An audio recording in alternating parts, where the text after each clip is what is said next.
ഗുരുവായൂർനാഥന്റെ തിരുമുൻപിൽ ഞാൻ പരിഭവം പറയുവാൻ ചെന്നു.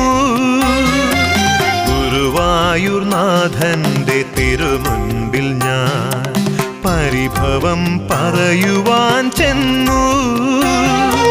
മനമിടറുമ്പോഴും മിഴി നിറയുമ്പോഴും ചിരിയോടെ അവൻ നോക്കി നിന്നു.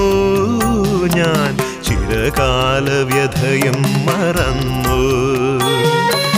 ഗുരുവായൂർനാഥന്റെ തിരുമുൻപിൽ ഞാൻ പരിഭവം പറയുവാൻ